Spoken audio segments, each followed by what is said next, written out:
Right. Thank you so much for tuning in. My name is Wilbert Motoko, and I'm sure you have already tuned and, subscribe to my YouTube channel. It's called Dr. Wilbert Motoko. Right. Today, I bring a very, very, very interesting scenario, a very interesting issue. Many times you wonder why some people are very rich and they do not want to teach you how to become rich. And then you also wonder why there are certain people that no matter what you post, no matter what you try to teach them, they are not interested. Now, I'm going to share with you my thoughts and my experience in these areas. So we have a very interesting weather today. It's actually raining and I'm near a hill. So if you hear a bit of noise, just understand that there is some rain. And I didn't want to postpone, this recording because I think it's generational. It's very important. It's going to help many of us. Right. This is not meant to judge anybody, but it's meant to assist you to understand that if you are successful or you want to be successful, you need to understand the price you will have to pay. And then also, if you are not so successful and you are not willing to be successful, there is a certain mentality that you keep, which you should be peaceful with, that the rich are also having their own, which is different from yours. So at the end of the day, actually what I'm saying is I've realized that there are two worlds. There is the world of the successful and the world of the not so successful. About 15, 16 years ago, I was friends with a former classmate. This guy, we went to high school together. We were together at A-level, particularly first year A-level, advanced level. And he's a very good man. Up to now, I respect him, I love him, I honor him. Apparently, this guy became more successful than I was, and he was doing well in his career. He was also doing well even in his professional development. As for me, I was well behind. And I remember he was very kind together with his wife. They would come and pick me and my family, going to church. They would drop us from church. We made sure that we never burdened them. We never forced them to help us. But from their hearts, they were always coming to assist us. Sometimes they would buy grocery and come and help us. I was working, but my job was not paying me as much as I wanted. Now, there is something very interesting about my relationship with this guy and his wife. So we could see that these people are doing extremely well. They had a double cab, a nice, beautiful car. And when they bought a house in a very good suburb, my wife and I, we appreciated. We wanted to learn. How are they doing it? So I remember us talking to them and trying to ask them whenever they visited us or when we visited them to see their house and just to talk and so on. They didn't want to talk more about their wealth or their success or their workplace. They will always reduce the talk to our level. They will talk about crusades. They will talk about helping people. They will talk about loving others. They will talk about, things like that. Preaching the gospel. How was it at church?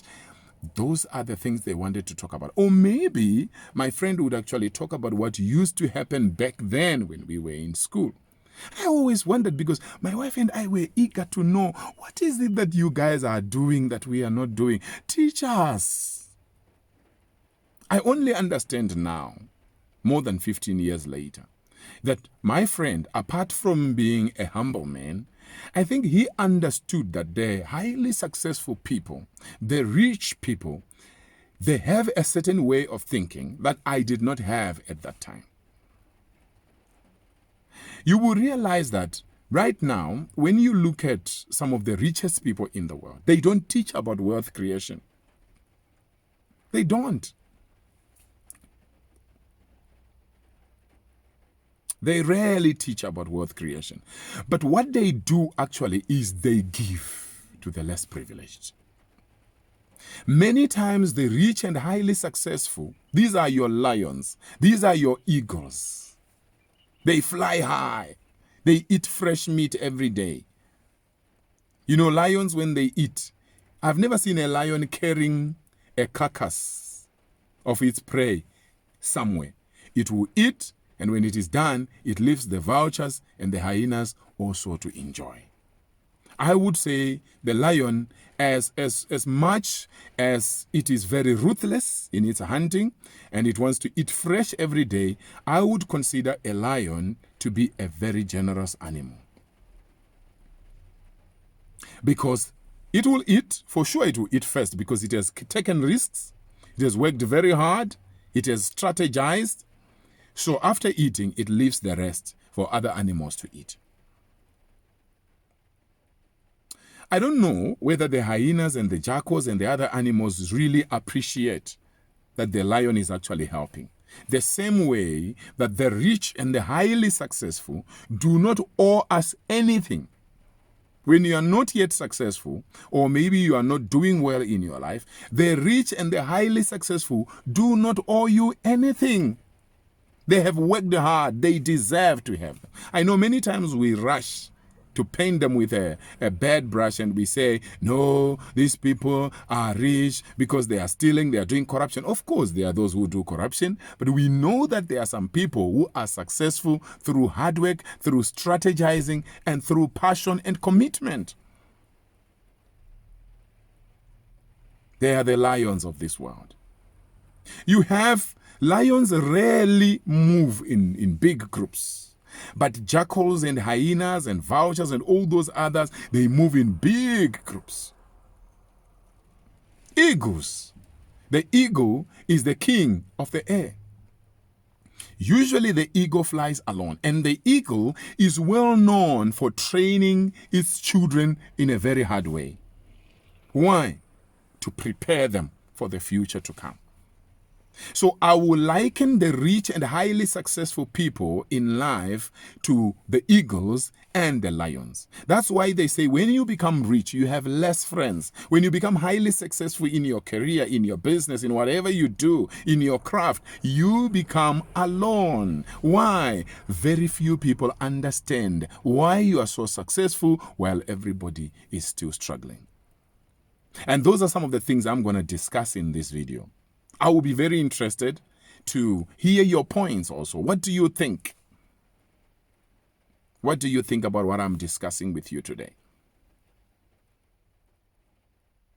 So we are saying the highly successful people, the rich people, the wealthy people of this world, they have a way of thinking. They are capitalists. They believe in working very hard. They believe that the world has enough money and resources for all of us. And they don't believe that the government owes them anything. They also don't believe that anybody owes them anything. Many of them are self-made millionaires. Some are self-made billionaires. They did not inherit the wealth. I hope you're getting me. They did not inherit it. There are very few people who have inherited wealth. They had to work hard to make the money. Unfortunately, there will always be fights because there are some people in the other world. I call it the other world. There are two worlds of thinking here. The rich and highly successful, they don't believe anybody owes them anything. That's why they work extremely hard. On the other hand, we have people, with all due respect, who believe that the government owes them something. They believe that their brother ought to do something for them. They believe that their parents must do something for them. They believe that the community must do something for them. These people are not capitalists. They also want good things, but they believe that the rich and successful are greedy. They are selfish. They should share. So I would say the people in this other world that I'm talking about, they believe in sharing everything. They see you eating, they say, can you break a little bit for me? Because for them, they are more of socialists or communists. They believe in communalism. And we all know that communalism has not worked. It has failed. You cannot share everything. You are not equal. People are different. Even when you're working in a group, there are those who work very hard and there are those who just lazy around and they expect others to work for them. And then in the end, you say, let's share. I think that's unfair. So you have people who are always complaining, who do not believe that they should actually work hard. They don't believe that God can actually bless them to be a blessing. But what they want is when they see you with something, when they see you successful, they do not want to learn from you how to get what you have, but they want what you have. These people are not patient.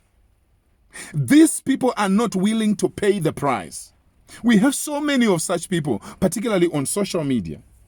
You realize that on social media, on certain social media, I won't mention names, but I've realized there are certain social media where if you post something like, for me, I'm a financial wellness speaker and trainer and consultant, and I speak on leadership and strategy and entrepreneurship.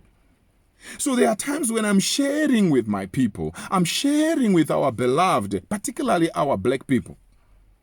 And I'm trying to share to say, guys, save money, do not waste money. Guess what? Some of the people, I believe they are from the other world. The world where they believe everybody must be equal. The world where they believe you don't have to work hard, but you must have fun all the time. Somebody will comment after I say save money. They say, are you the one who made the money? Somebody has worked hard. They have made their money. Why do you have to tell them how to use it? And I'm like, wow.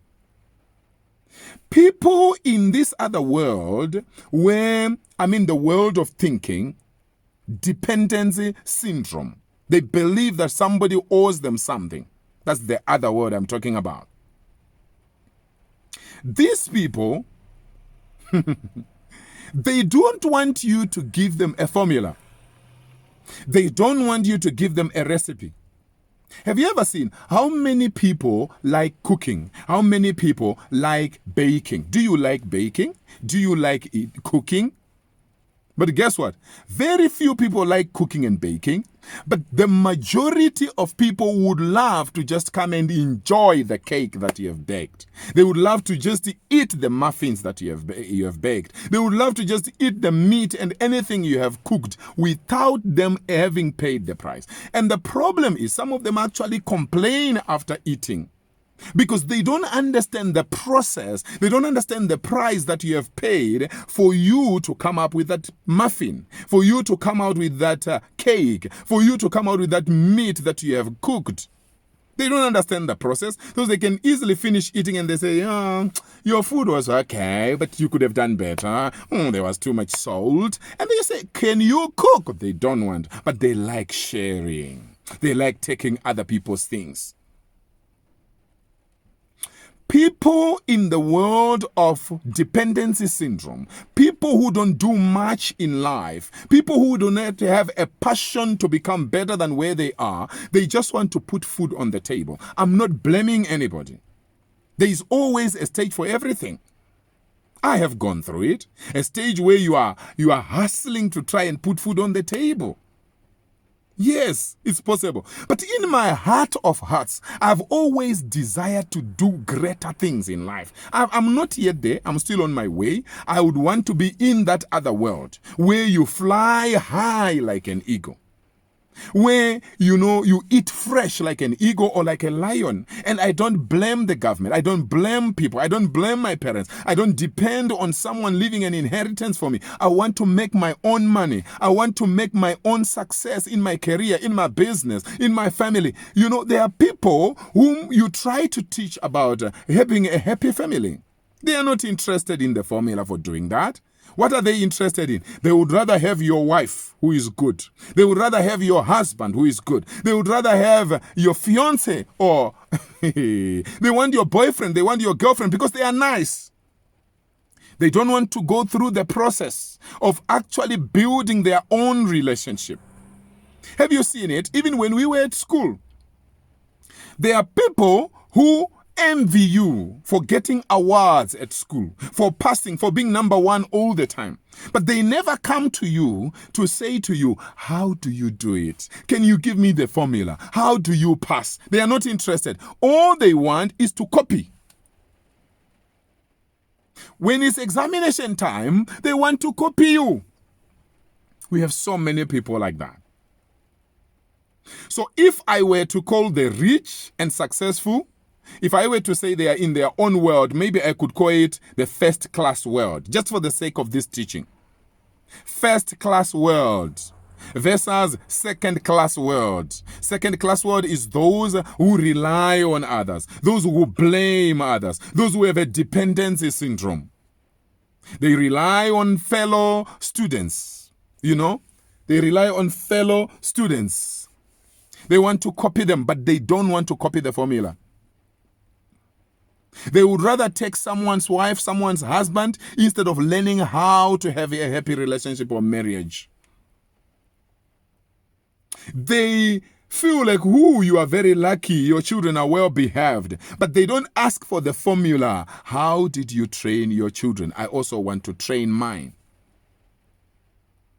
The difference is in mentality. And I think that's why majority of the successful people or rich people, they don't tend to record many videos. They don't tend to write books for the ordinary person who is in the second-class world of thinking. Because they don't even understand. People are already angry. And some people, actually, thieves and armed robbers, they believe that they deserve to get a share, to get a portion from what the rich man or rich woman has. How unfair is that? Because in their second-class world of thinking, they believe that you can't be so rich and I have nothing.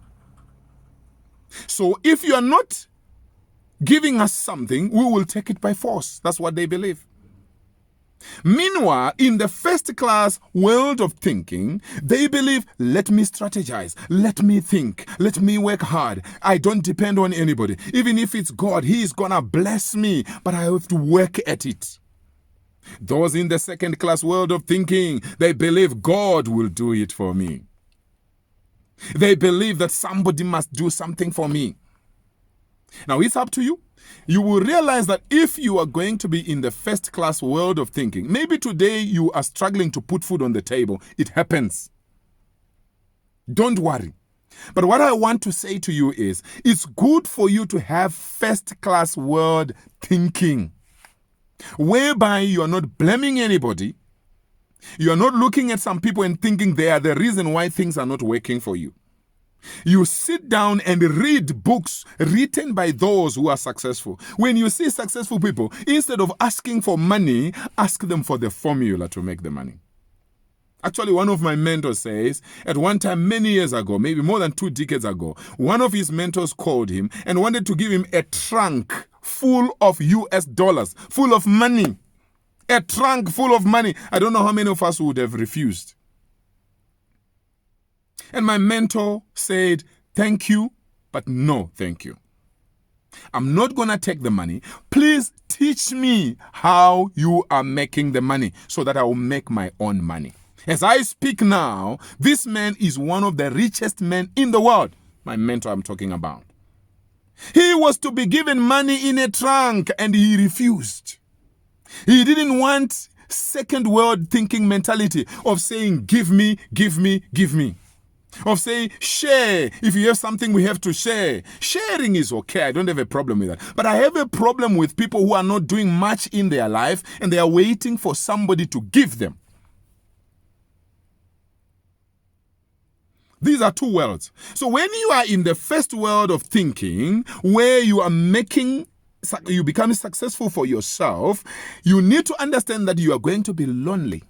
You will have very few friends. Many people will hate you. Many people will not like you because they say you are stingy. They say you are greedy. And guess what? The good thing you can do is actually to donate. Personally, I love donating. I donate money, I donate time, I donate speeches, I donate a lot of things. But I have studied and I've seen that some of the rich people, they do not donate because they love donating. They actually donate because they understand the mentality of the second world thinkers.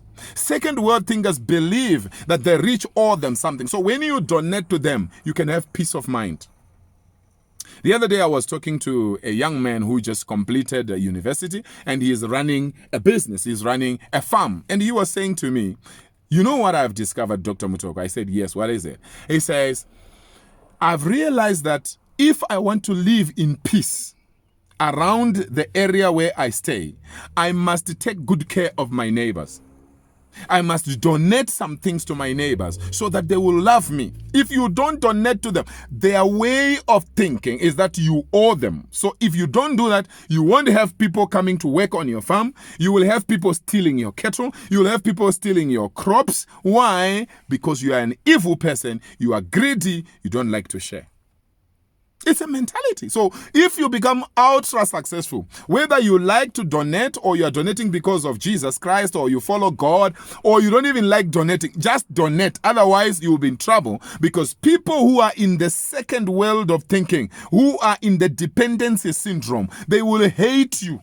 These are the same people when you post something on social media to try to teach them how to make money, to try to teach them how to save and invest money, to try to teach them how to be a good leader, to teach them how to have a good marriage. They are not interested in formulae. They are not interested in being told how to make it. When you tell them your story of how you suffered for 10 years, for 15 years, for 20 years, for things to work to where you are now, they are not interested. They don't want to go through the 10, 15, 20 years. They don't want to suffer the way you suffered. All they want is give us the money. Two different levels of thinking. In my area where I come from, in my village, there is one of, I would say, a white man. I wouldn't want to say black, white, that kind of thing, but sometimes it makes it easy for people to understand. So there was this fight among the blacks saying the white man took our land, colonialism, this talk. Many times in Africa, we are not developing because we blame the colonialists. But there are also other countries that were colonized, countries like India. India is one of the fastest growing economies in the world right now.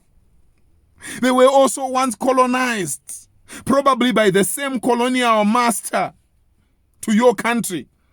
But India is doing extremely well. Why is your country not doing well? Because you are playing the blame game. So these people, they wanted to kill this white man because people were possessing farms. So they wanted to kill this white man near to my village there.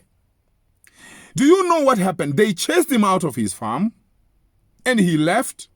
After some time, I think the government intervened. They say, no, he's a good man. Let him come back to his farm. Do you know there was a celebration? It's a bit hot. It's a bit hot because I'm recording in the car. So don't worry. So they chased him away for a short moment and the government said, no, let that man go back. Do you know why when he came back, the community gathered and they were celebrating? The reason is that this farmer, this white farmer, was a very generous man. Do not be super successful and you are not generous at the same time. You are an enemy of the people and life will be difficult for you. When you have become successful, learn to share with others because, like I said, the people in the second world of thinking, they believe you owe them. Whether you like their belief or you don't like it, this is just how it is. So this farmer, this white man, was loved and he was received with joy and ululations. Why? Because whenever he was staying in that place, he built a deep tank for cattle for the communal farmers. He would donate food.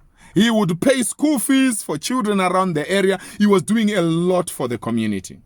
So people felt he was justified. Of course, some hooligans had chased him out of the community. But majority of the communal people were not happy because his going meant that their children were no longer going to school. His going meant that their cattle could not be dipped because he was the one who was buying the chemicals to be put in the dip tank. You cannot afford to be super successful. Even if it's in class, you are highly successful, you are highly intelligent. Be generous. Otherwise, some of the people will actually put poison in your food. You die for free. This is reality. You are in two different worlds. In your world, you work extremely hard. You read at night. You burn the midnight candle. You study during the night. Others are busy enjoying themselves at the nightclub. But when it comes to writing assignments and examinations, they want you to help them. If you don't, you're a bad man or a bad woman. So you are running a business, you have a big empire, you have made a lot of money, you can't enjoy it to yourself. Otherwise, you have armed robbers coming to trouble you, you have the community fighting you, you have everybody saying you are not a good person, you are a wicked person, you are a greedy person, and you don't want that in a community. This is just how it is. Two worlds of thinking. You choose which one you want. You can be young today, you might be old today, and you are lacking means. You don't know what to do. One of the things that is stopping you from becoming successful is that you resent successful people. You see somebody who is happily married. Instead of getting closer and learning from them, how do you do it? You don't want that. All you are thinking is showing off. They are showing off. You are even thinking, oh, I wish I could actually take that wife. I wish I could take that husband. Oh, they have very good children. I wish I could take their children. Oh, they have a lot of money. Why don't they share their money with me? That's not a sign of somebody who wants to succeed. So if you are always complaining that somebody is not helping you, you are always complaining that the government is not helping you, you are always crying that your brothers, your sisters, your mother, your father is not helping you, I want you to be careful. You are likely to be in the second world of thinking. Dependency syndrome. You blame others for your situation. Such people like sharing. Even if you are not putting the same efforts, they want sharing. And then if you are on the side, and those people on that side, the second world of thinking, they like working in groups, they like spending time together, all they like is laughing and having fun and a little productivity. And that needs to be understood by those who are highly successful. And those who may not be successful now, but want to be successful. Those who are highly successful, who are in the first world of thinking, learn how to stay well with those people who do not understand you. Explaining will not help you. That's why you see many rich people, when they are criticized, he's stingy, he's greedy, he's an evil man, he's a wicked, they don't even respond because they know even if they explain their response, it won't be understood because it's two different worlds. Which world do you belong to? I love successful people. I love rich people. I love excellent people. I love people who excel at what they do.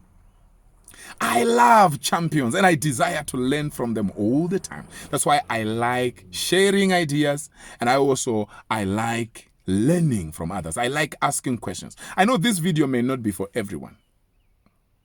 I know that. May not be for everyone. You can ask me. I try to change people. You can't change people. This video is meant to clarify for those of you who are highly successful in what you do, whether at school, at work, in business, whatever it is, and you are wondering why people are running away from you. Some of them are your age mates. You used to play together, but today they are dodging you. They are not dodging you because they are evil people, but they are not comfortable with the level at which you are now. They are not comfortable with your level of thinking. Even what you read is not what they read. What you speak is not what they speak. Where you spend your time is not what they spend their time doing. When you go for conferences, you buy books, you develop yourself, you go to school, these ones are not very interested in that. So they decide to go far away from you. It's just important. So it's a lonely game. For the highly successful, you are the lions, you are the eagles, you enjoy fresh meat, but it's a hustle. You are trying to be highly rich and you want to gather your friends, you want them to be happy with you, but you are now at a higher level than them and you still expect them to be happy with you. Sorry, it doesn't work like that. As long as they have a second world thinking mentality, they will resent you. They don't want you near them because you remind them that they are failures. You cause them to feel like they are failures. You cause them to feel inferior. But can I tell you something? Even if things have not been working for you and you have been in the second world of thinking where you are depending on other people, you are blaming other people that they are not helping you, you can start today to read books, to think deeply about your life, try to make a difference to other people, and you will join the first world of thinking, which believes that there is abundance in this world. Nobody is finishing money for you. There is enough money for all of us. Nobody is finishing oxygen for you. There is enough oxygen for all of us. There is nobody finishing good women or good husbands from you. There is enough. Only if you are willing to learn the formula to do what you are supposed to do to succeed in your area. You want to have muscles, you go to the gym, my friend. Not just going to the gym, but there is what they do, and they are trained. Thank you. God bless you. I love you. Wilbert Mutoko is my name. Subscribe to my YouTube channel, Dr. Wilbert Mutoko. Bye-bye. Love you. Mwah.